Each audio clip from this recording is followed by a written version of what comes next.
buenas tardes. Muy buenas tardes. Porque, bueno, pues tenemos, es un grato placer tener aquí a Jerry Bordeló. Es miembro de la Federación Local de Nueva York, de la IWW, es internacional industrial trabajadores del mundo y no es de la misma internacional nuestra, pero su sindicato y la zona de Canadá y Estados Unidos está trabajando bastante estrechamente con la AIT. Hemos compartido algún conflicto, por ejemplo lo de Vinci, o bueno, hemos tenido los de Niza, hace poco se han puesto en contacto con nosotros. Y bueno, Jerry ha estado haciendo una ruta de charlas por toda la CNT en diferentes geografías de aquí, que lleva ya unas 10, y lo mismo hicimos nosotros cuando fuimos a Estados Unidos, y queremos seguir afianzando esa relación. Y bueno, nos va a comentar sobre todo el tema de cómo está aflorando el movimiento obrero allí, y también los últimos, esa efervescencia que está habiendo social, también de como los movimientos indignados aquí, ahí también está viendo, como las huelgas de la función pública de Wisconsin, como está viendo bastantes cosas, pero quizás sea una de las mayores momentos de lucha en bastantes décadas, quizá. Entonces, bueno, Jerry, como tú, cuando quieras. No, bravo. Ok, buenas noches. ¿Todos me pueden oír? Atrás también. Ok, tengo que asegurar a veces porque tengo la voz bastante profunda.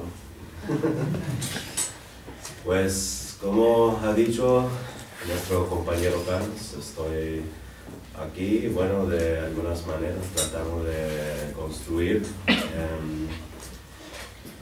puentes de solidaridad con la CNT, y porque yo pienso que es bastante importante que el sindicato mío, los Industrial Workers of the World y la CNT se cooperan más en nuestros esfuerzos, porque pienso que nuestros esfuerzos son más o menos lo mismo.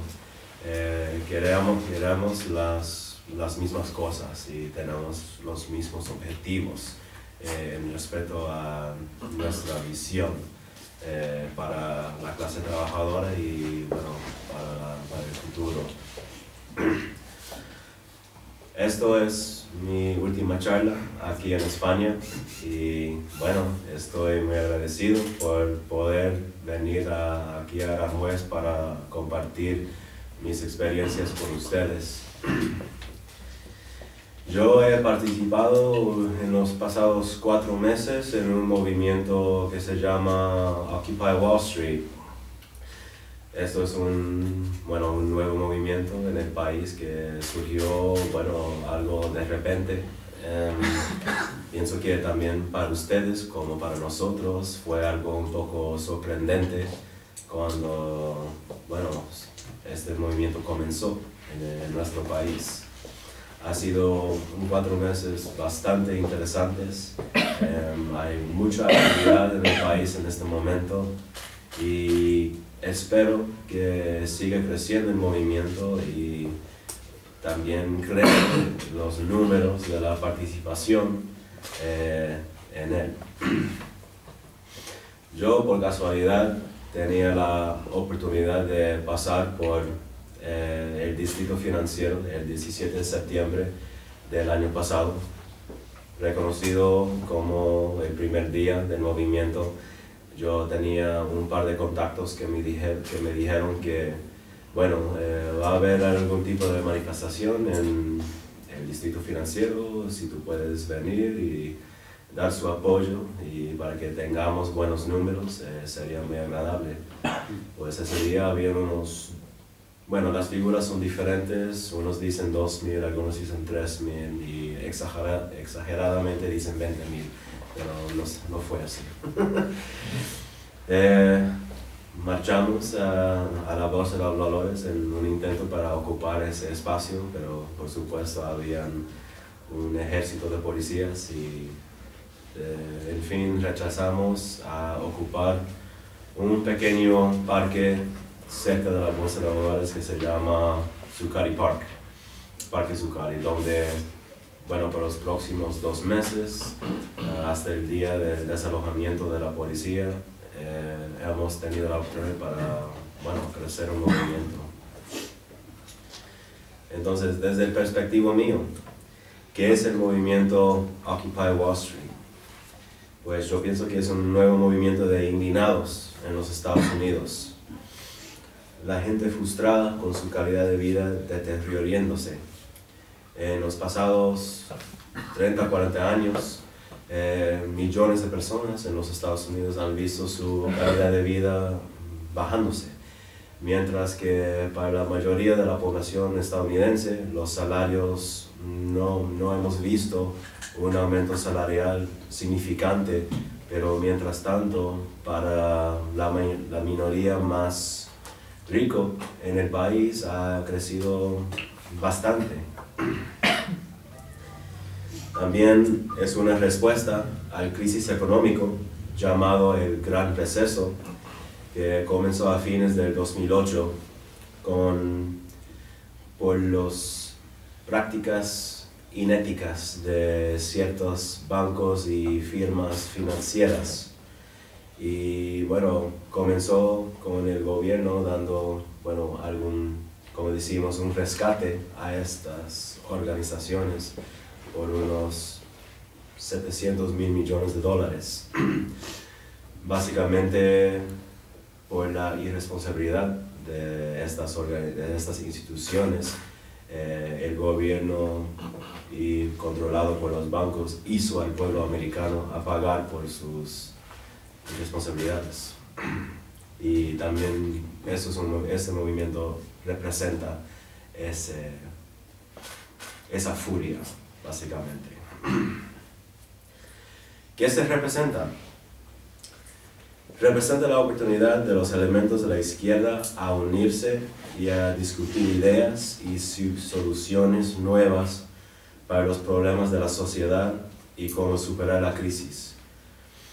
Pues estamos allí congregados diciendo, bueno, ¿qué está mal con nuestra sociedad? ¿Qué necesitamos enfocarnos más para poder salir mejor? Y bueno, hay mucha gente sufriendo en este momento con el paro y bueno, con la disminución, con el recorte de servicios.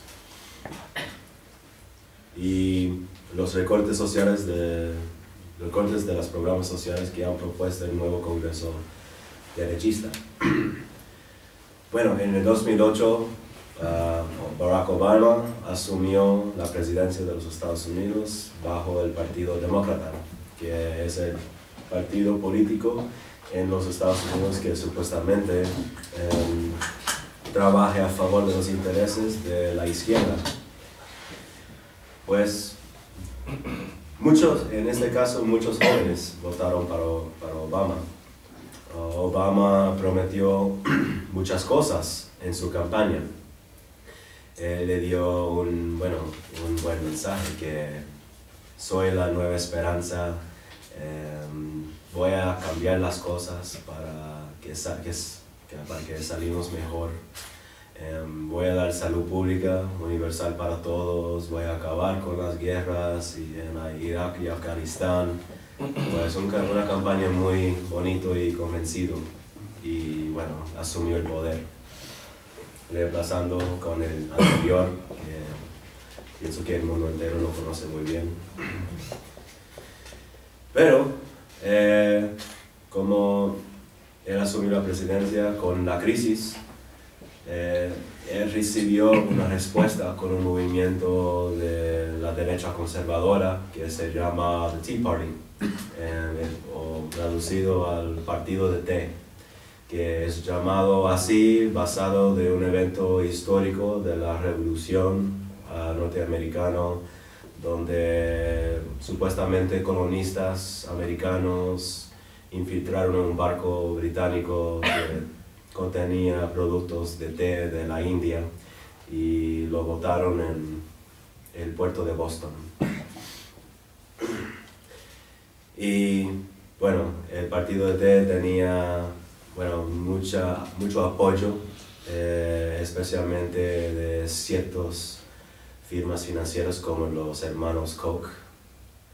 Y bueno, estos poderes que ha surgido este movimiento, ha convencido a la mayoría de los participantes, que también son de la clase trabajadora, que esta política de nuevas de Obama es un paso más hacia el socialismo, y que si Obama implementa la salud pública y también más alta impuestos para los americanos más ricos, que estamos yendo a un camino hacia el socialismo, y que después va a salir como el comunismo y que nos vamos a ser oprimidos todos y vamos a vivir como en la Unión Soviética, trabajando por 15 centavos al día o algo así. Entonces, y también los medios comunicativos, que en nuestro país son mayormente controlados por los intereses de la derecha, también han convencido a muchas de esas personas que sus frustraciones son verdaderas, que sí, lo que está haciendo está mal y ustedes deberían hacer caso a nosotros. Y pues este movimiento tenía tanta fuerza que tenía bastante influencia en las elecciones congresionales en noviembre del 2010, cuando el Congreso, que fue de mayoría demócrata, cambió a la mayoría dominado por los republicanos y casi la mayoría en el Senado. Y con este nuevo Congreso, manejados por los republicanos, y también un cambio de varios gobernadores estatales de demócratas a republicanos, han dado bastantes propuestas para reducir o eliminar, o tal vez la privatización de varios programas sociales que se depende millones de personas. Uno de ellos que ellos han visto para hacer sus sacrificios es la seguridad social, y han convencido a mucha gente que la seguridad social es es básicamente un parásito nacional, y que este programa está hundiendo la economía del país. Y eso es un programa que apenas paga unos $1,100 al mes a los jubilados. Pero los Estados Unidos va a acabar si sigue en el mismo camino.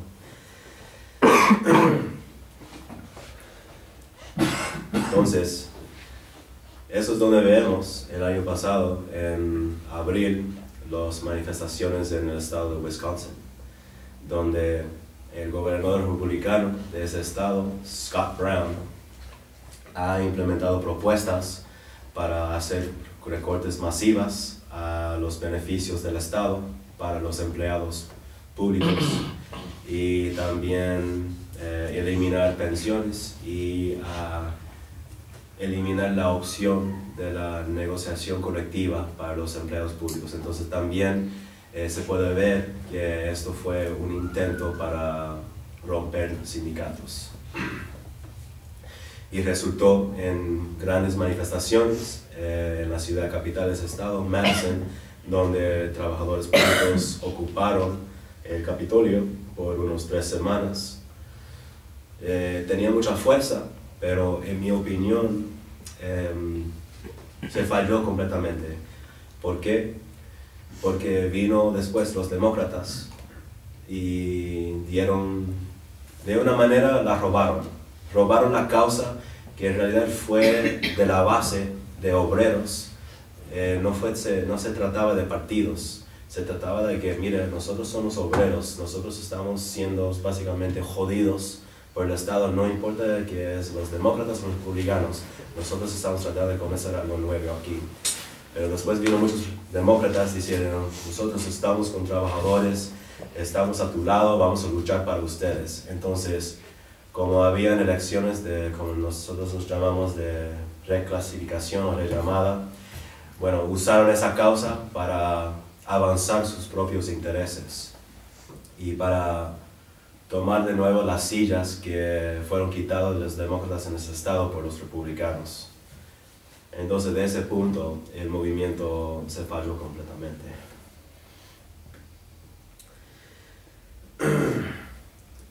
Entonces, ahora también representa el movimiento Occupy Wall Street la oportunidad para ser civiles después de tantos años de una cultura de como la llamo, la polarización cultural. Y hablando de la polarización cultural, un ejemplo es que después del 11 de septiembre, por los atentados terroristas, ha implementado una mentalidad fuerte nacionalística, donde podrás estar bajo de alta discriminación e humillación si no apoyabas a los esfuerzos del gobierno en la guerra contra el terrorismo. Y aunque esto siempre ha existido, pero en este caso de una manera muchísimo más fuerte, si criticabas al gobierno de algún aspecto, especialmente en los esfuerzos en la campaña, en la guerra mundial contra el terrorismo, mucha gente te puede salir y llamarte que eres un comunista o que eres un terrorista o que estás al lado de Al-Qaeda y no eres un buen americano. Ese es un ejemplo. También hemos recibido estas críticas en este movimiento, lo mismo, pero un ejemplo. ¿Qué este movimiento ha cumplido a partir de ahora, desde el primer día, el 17 de septiembre? Pues pienso que ha cambiado no solo el diálogo nacional, sino el diálogo político sobre la inigualdad económica. La influencia corporativa en el proceso electoral y otra vez el público estadounidense están cuestionando el sistema capitalista. Entonces lo que yo puedo ver es que desde, por lo menos la primera vez desde el 99-2000, cuando había mucha fuerza, el movimiento antiglobalización, donde teníamos mucha fuerza después de las manifestaciones en Seattle. Entonces, pero después del 11 de septiembre de 2001, ese diálogo bajó muchísimo. Pero ahora, de nuevo, estamos viendo que muchos ciudadanos allá se están diciendo, bueno, no pensamos que es el gobierno, que es tal político, o tal ley, o tal político, o las guerras, pero sino es el capitalismo, que tal vez es el sistema que es el problema. Y necesitamos ver que por qué ese sistema nos está haciendo sufrir mucho, y que por qué da preferencia a una pequeña minoría que tienen casi todo y oprime a nosotros, que nosotros casi no tenemos nada. Y dentro de pocas semanas, después de unos incidentes de brutalidad policial, el movimiento ha capturado las imaginaciones de, te puedo decir, de millones de personas por todo el país y también se puede decir el mundo.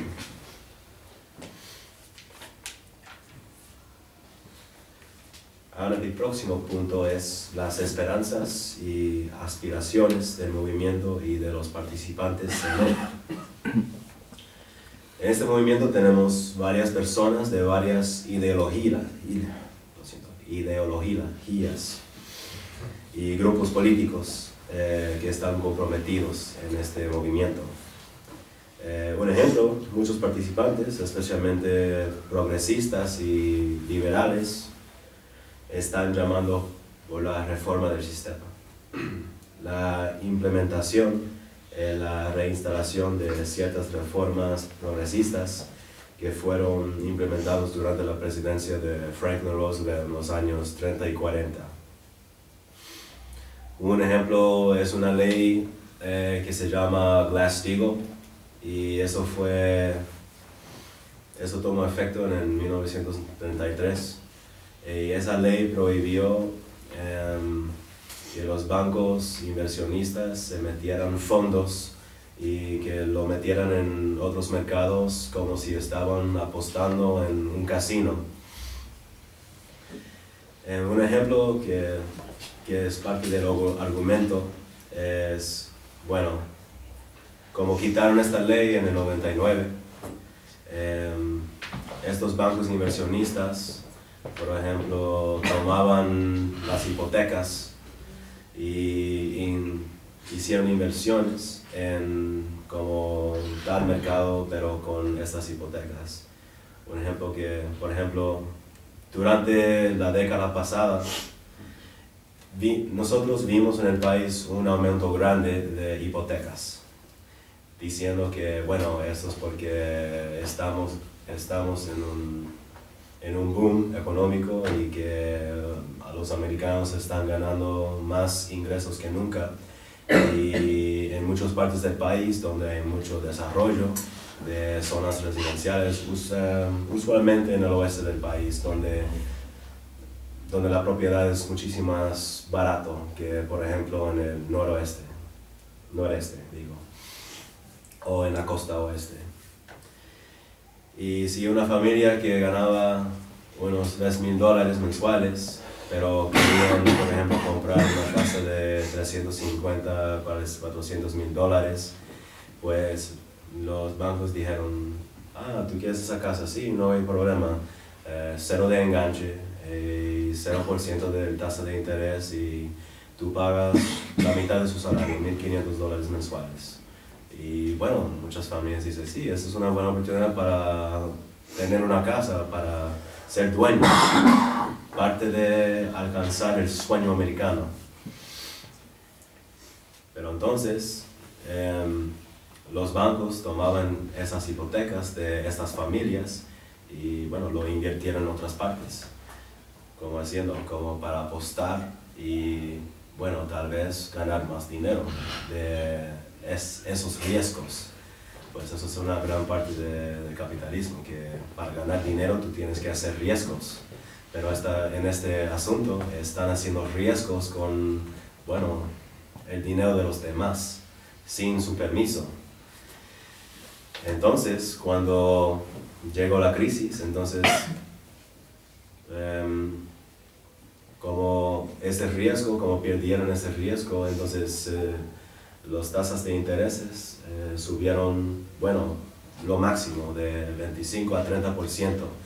Entonces esa familia que está pagando $1,500 al mes, tal vez ahora tiene que pagar más de $3,000. Entonces eso es el sueldo completo de esa familia. Entonces, si no lo pueden pagar, entonces tienen que declararse en bancarrota y pierden su casa, y también eso es más peso para el banco. Y bueno, eso es lo que vemos como la crisis hipotecaria en el país. Y mucha gente piensa que porque esa ley no estaba en efecto, eso es porque hemos tenido la crisis hipotecaria. Porque esa protección, bueno, esa regulación a los bancos no existía. Y ahora tal vez millones de familias han perdido sus casas. Entonces, además de eso, quieren un tercer partido político que, bueno, no podemos más con los demócratas o los republicanos, que los dos solamente trabajan para perseguir sus propios intereses. Que si tenemos un tercer partido político en el gobierno que comparte bueno, que tal vez sea una fuerza política, no tendremos más problemas. También están llamando por salud pública universal, pues no tenemos este tipo de sistema en los Estados Unidos para todo el mundo. Y mucha gente tiene que comprarse un plan de seguro médico privado, de una compañía privada, donde por una familia estas compañías pueden cobrar a esas familias unos $1,500 mensuales. Entonces mucha gente no lo puede comprar porque es tan caro. También están llamando por universidades públicas gratuitas para todos. Pues allá, si tú quieres obtener una educación, especialmente universitaria, pues está disponible fácilmente allá, pero hay que pagarlo. Y tenemos universidades privadas y públicas. Pues por supuesto las privadas son muchísimo más caras, y si tú quieres salir a una universidad cara después de sus 4 años de estudio, te puedes salir con $100,000 de deuda. O si quieres ir a una pública, sale menos, pero todavía muchos estudiantes están saliendo de las instituciones públicas con unos $30,000 a $50,000 de deuda. Pero con nuestra realidad económica no hay muchos trabajos para estos jóvenes. Entonces muchos de estos jóvenes se están graduando sin oportunidades de empleo, pero todavía tienen esa deuda que están cargando de sus estudios. Y ahora estamos viendo que hay muchos jóvenes que están metidos en la bancarrota apenas con 22, 23 años de edad. También quieren más regulaciones fuertes para los banqueros que, bueno, si ponemos más control a los banqueros, entonces no pueden hacer lo que quieran. Tenemos que ponerlos a su lugar. También hay partidos socialistas y comunistas que están presentes en el movimiento con sus propuestas, y esto incluye socialistas democráticos, socialdemócratas, estalinistas, trotskistas, maoístas, todo lo que imagines, marxistas-leninistas, están todos presentes en pocos o grandes números. También anarquistas forman una gran parte de los funcionarios y también participantes en este movimiento. Pues la primera semana yo podía decir con confianza que anarquistas formaban unos 80% de los participantes en el movimiento. Y eso viene a mi próximo punto, de los efectos de las ideas anarquistas en el movimiento sobre la población general de los Estados Unidos, o por lo menos los que favorecen al movimiento. Pues la democracia directa. En el movimiento tenemos lo que se llama la Asamblea General, donde tenemos propuestas y tenemos debates sobre ideas, y por el proceso de acuerdos de consenso pasamos medidas para seguir con el movimiento. En mi opinión, eso ha traído a mucha gente, porque le gusta la idea, que todo el mundo puede tener una voz en el proceso, y no importa quién eres, tú puedes vocear sobre sus ideas y para mejorar los problemas, y también puedes implementar ideas. También hay varios grupos, como nosotros los llamamos grupos de trabajo, ¿no?, que consiste en una cierta especialidad. Por ejemplo, si usted es un médico, tú puedes trabajar con el grupo de los médicos para hacer tratamiento para los demás, o si tú cocinas, tú puedes salir con los cocineros, o también tenemos un equipo que se llama Acción Directa, y ellos planean todas las manifestaciones y los tácticos. Entonces hay algo para todos. El horizontalismo. Eso es un concepto, pienso que es muy importante, porque diciendo que somos horizontales, no verticales. No hay una estructura de arriba hasta abajo. Hemos recibido muchas críticas por no tener una estructura de liderazgo, y las razones son muchísimas razones porque recibimos una crítica, que necesitamos un liderazgo, porque el gobierno no va a reconocer ese movimiento si no tenemos un líder, algo así. Pues estamos aquí porque nosotros queremos desechar del gobierno. ¿Para qué queremos el gobierno reconociéndonos si nosotros estamos tratando de presentar al pueblo una alternativa de vez en confiar en el gobierno?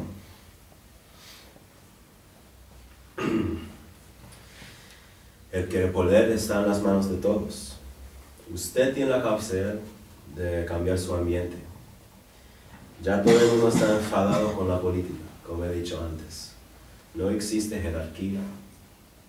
Y ellos han adoptado una frase que nosotros usamos en el sindicato, que todos somos líderes. Y es una frase corta, pero tiene mucho sentido para mucha gente. Mira, todos somos líderes. No tengo que contar con tal persona o tal cuerpo de autoridad. Yo puedo tomar la iniciativa para hacer cosas. Yo soy igual que él. Aquí todos podemos contribuir juntos para mejorar las cosas. Entonces, mucha gente han favorecido esa idea. Presentar al pueblo la posibilidad de la acción directa. Podemos hacer cambios incrementales solo en acción colectiva en vez de ir a votar. Supuestamente si votamos, tenemos el poder del voto. Sí, me voy a votar por tal tipo, me voy a cambiar mi situación aquí si voto por esta persona. Pues ¿dónde está el cambio? Porque nosotros mismos no podemos juntarnos colectivamente, cooperativamente y cambiamos las cosas ahora mismo. También eso es una buena idea que mucha gente está viendo que tiene buen corrido. Y también la posibilidad de vivir sin el capitalismo. Eso es una noción grande, porque en nuestra sociedad somos lo que me gusta decir, somos la cuenca del capitalismo. Y eso no es siendo exagerado, porque en los Estados Unidos todas nuestras vidas, en los medios, en la escuela y todas las instituciones sociales, culturales, nos enseñan que, bueno, el capitalismo es el mejor sistema económico que existe sobre la tierra, que no hay nada mejor que el capitalismo. ¿Es el capitalismo o el comunismo? Especialmente durante la Guerra Fría era así, que eras un comunista o estás con nosotros o con los comunistas. Aún sigue así, pero no en comparación con la Unión Soviética, sino con Obama. Y que, bueno, el capitalismo nos da muchas oportunidades. Si tenemos en este país que si usted trabaja duro, si sacrifiques suficiente, tú también saldrás algún día un millonario. Tú también podrás ser el 1%. Pues la evidencia es lo opuesto. Si tenemos un sistema en nuestro país que da oportunidades para todos, ¿por qué hay familias de 5 o 6 personas viviendo en un apartamento más pequeño que esta sala? ¿Por qué hay muchos jóvenes, especialmente en las ciudades, que tienen que someterse a una vida de crimen para poderse alimentar a sus familias? Entonces, mucha gente se está pensando así, que, bueno, tal vez el capitalismo no es el mejor sistema que hay. Y eso es un buen motivo. Entonces, la gente está congregados en el parque para buscar alternativos. Entonces, si esto no es el mejor sistema para nosotros, la mayoría, entonces tenemos que buscar algo que por lo menos nos favorece, en vez de dar todo a esa minoría que en el momento le gustan pegar el 1% y algo para que sirve mejor para el 99%.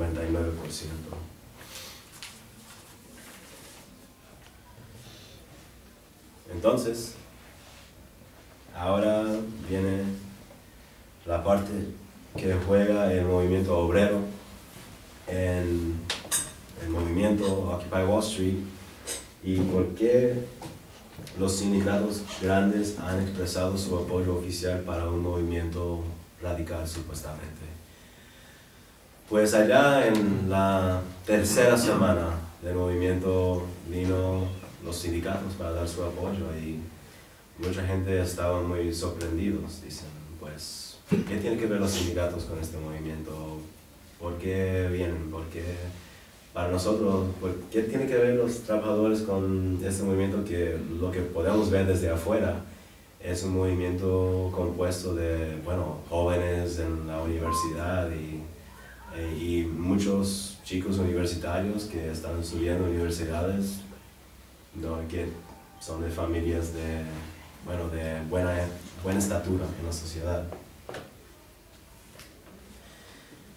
Pues desde mi perspectiva creo que es porque el movimiento obrero en Estados Unidos está sufriendo.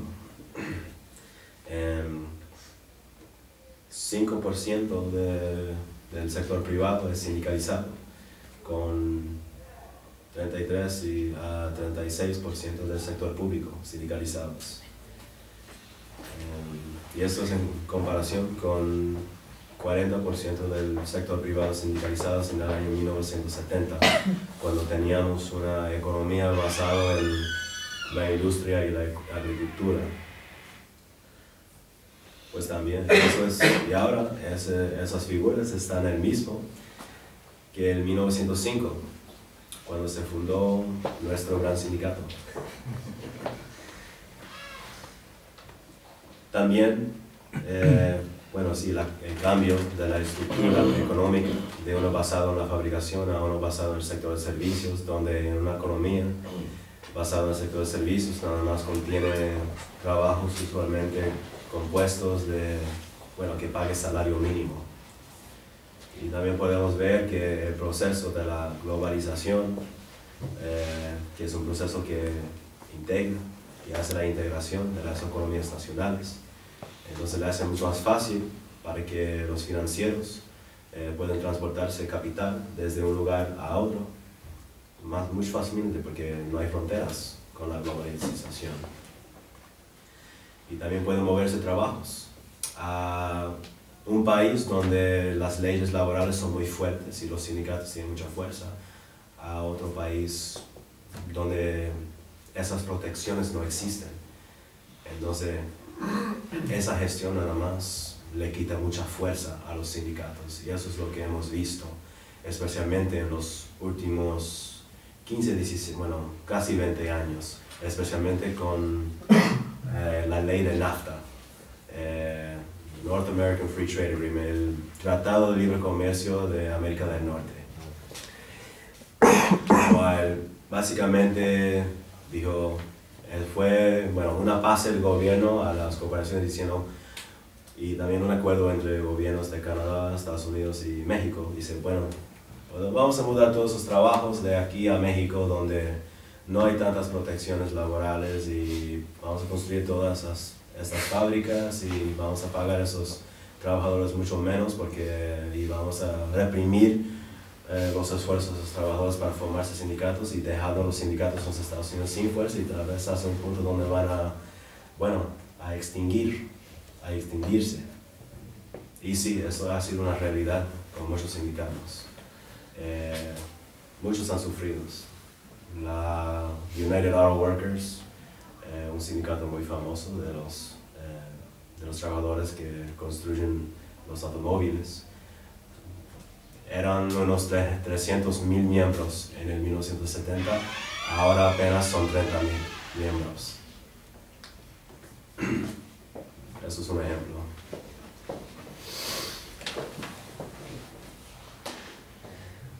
Entonces también las leyes son muy antisindicales, pues la ley en los Estados Unidos dice que sí, usted tiene derecho para organizar secciones sindicales. Eso es tu deber. Bueno, la ley está escrito muy bonito, pero en práctica es una historia diferente. Especialmente en el medio ambiente económico que tenemos ahora. Si usted quiere organizar una sección sindical, si tienes todos sus trabajadores listos, tú mandas sus documentaciones a un cuerpo gubernativo que se llama National Labor Relations Board, que vigila los derechos de los trabajadores y la formación de secciones sindicales por todo el país. Cuando ese cuerpo recibe la documentación, lo validan y mandan documentación para que los trabajadores en esa empresa hagan un voto para el sindicato. Y después, si los trabajadores aprueban el sindicato, está oficialmente reconocido por el gobierno, y también la empresa tiene que reconocerlo para hacer la negociación colectiva para el convenio. El problema es que esto es un proceso bastante burocrático y puede durar un par de años para finalizar. Entonces, como dura tanto tiempo, la empresa puede cancelar trabajadores, puede transferir a los trabajadores a otros lugares, básicamente para desintegrar el sindicato o básicamente hacer la vida de los trabajadores en ese sindicato la vida una miseria. Y eso es trabajando horas extras sin pago, o el ejemplo de Starbucks, trabajando de noches por 6 meses seguidos. Cosas, esos son unos ejemplos, pero esos son los problemas que, como somos una economía basada en el sector de servicios, los trabajadores de esas empresas se enfrentan en sus esfuerzos para organizar. Entonces, pienso que este movimiento presenta la oportunidad de organizarse para luchar por sus derechos y la posibilidad de fortalecer el movimiento obrero. Entonces, pienso que le da al movimiento obrero una plataforma para vocear al público sobre sus luchas. También para el propósito y la necesidad para un movimiento obrero que está más fuerte que nunca.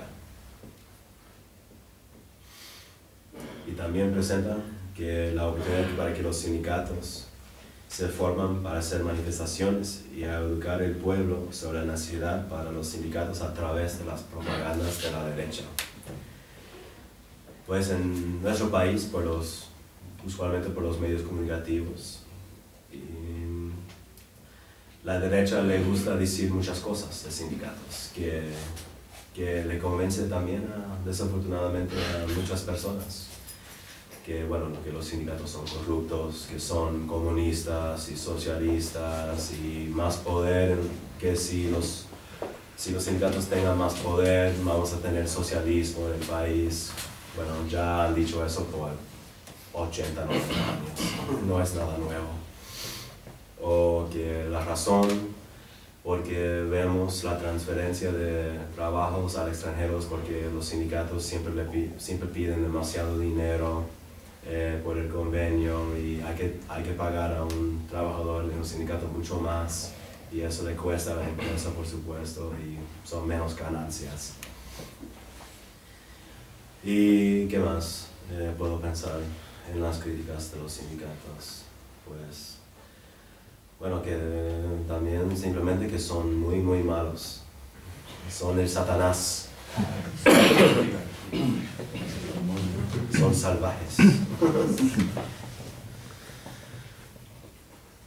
Entonces, pero también para los sindicatos, el movimiento presenta un tema para que estas entidades denuncien a la corrupción de su liderazgo y a promover la democracia directa y tal vez el anarcosindicalismo en los sindicatos más conservadores. Entonces sí, eso no es una mentira, hay corrupción en los sindicatos, como ustedes dicen, oficiales.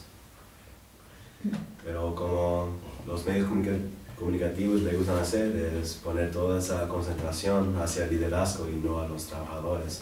Pero en fin, como están dando influencia a la opinión pública, los trabajadores están sufriendo más.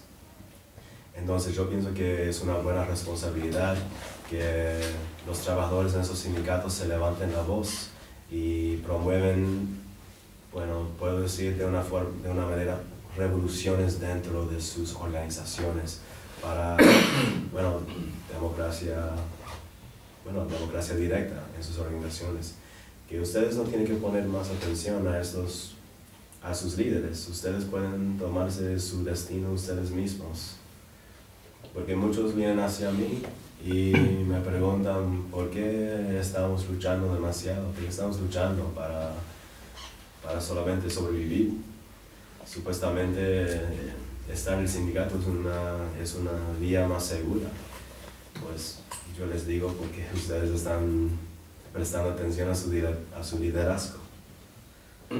Porque tenemos allá, como aquí la UGT, allá tenemos la Federación Americana de Trabajo, American Federation of Labor.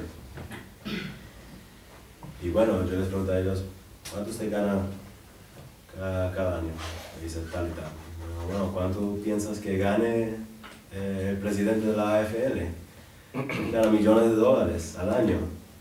Además, él va a Washington, él hace sus lobbies con los mismos empresarios que quieren asegurar que usted muere de hambre. Ustedes tienen que pensar en eso un poquito más, porque cada vez hay manifestaciones de estos burócratas, vienen a las manifestaciones y dicen, yo estoy con ustedes, yo estoy luchando por ustedes, yo quiero cambiar su situación. Sí, vamos a luchar por ese convenio justo.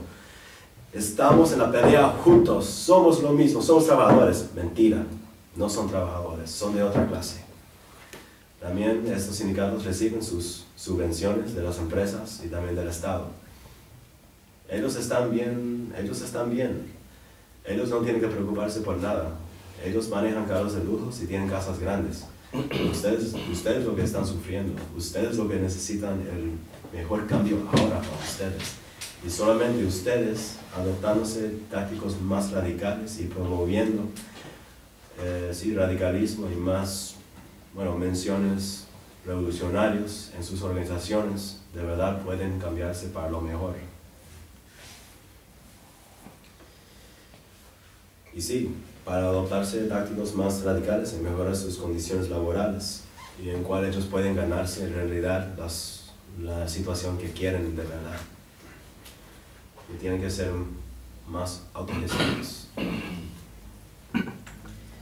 También yo pienso que esto presenta la oportunidad para la importancia de unirse y establecer un movimiento obrero mundial, internacional, que aspira a nosotros en la IWW y también los compañeros de la CNT. Porque eso es un caso especial, especialmente en los Estados Unidos, porque hay muchos sindicatos que tienen una filosofía muy nacionalística.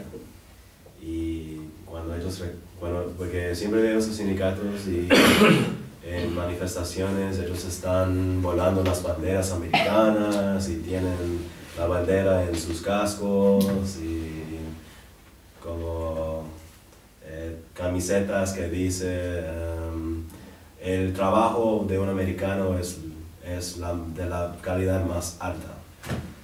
Bueno, eso es un poco lindo, pero creo que le da el mensaje equivocado, porque usted está diciendo que tú eres, como usted de trabajador, tú eres mejor que un trabajador en México o en China. Y no podemos pensar así más, porque eso es en realidad lo que nos daña. Porque también eso es una filosofía que también implementa la AFL también, porque ellos practican el sindicalismo de oficio. Entonces, también esta misma organización que supuestamente representa trabajadores, dividen los trabajadores de ellos mismos. Ellos están tratando de implementar una mentalidad de que, ok, usted como plomero es mejor que un pintor, o usted es un trabajador de metal, tú eres mejor que un camionero. Entonces tenemos esas divisiones entre estos sindicatos y se pelean, tienen competencia entre ellos mismos. Entonces tenemos que arreglar ese asunto a nivel interno y después hay que promoverse el proceso al externo. Y ustedes también tienen que realizar que tenemos esos problemas aquí en el país, pero si no promovemos la solidaridad obrera en mejorar la justicia social, que no es solamente trabajando para la justicia económica. Eso es, en mi opinión, el aspecto menos importante. La justicia social es lo más importante. Tenemos que promover la justicia social en estos países donde han puesto estos trabajos, porque si ellos no se levantan y se vocean para organizar y pelear por sus derechos, vamos a seguir lo mismo en los Estados Unidos. Entonces, antes que podamos salir por lo mejor en los Estados Unidos, tenemos que comenzar a preocupar por obreros en México y en China, por ejemplo. Porque para ellos las condiciones son muchísimo más horrorosas y difíciles. Por ejemplo, en Perú, los mineros en las montañas, ellos están ganando entre 40 y 100 dólares mensuales. Y están trabajando muchísimo más y están debajo de condiciones muchísimo más terribles. Casi lo mismo que los mineros en los Estados Unidos estaban pasando a fines del siglo XIX. Entonces eso es otro punto importante de este movimiento también, que promueve la solidaridad, no solamente entre obreros, pero entre el pueblo. Y me gusta mucho, porque solamente en esa frase, somos el 99%, está diciendo que no importa de quién eres, no importa de su cultura, su nacionalidad, su raza, que para que nosotros podamos salir más en adelante tenemos que juntarnos, como he mencionado antes, en acción colectiva para cambiar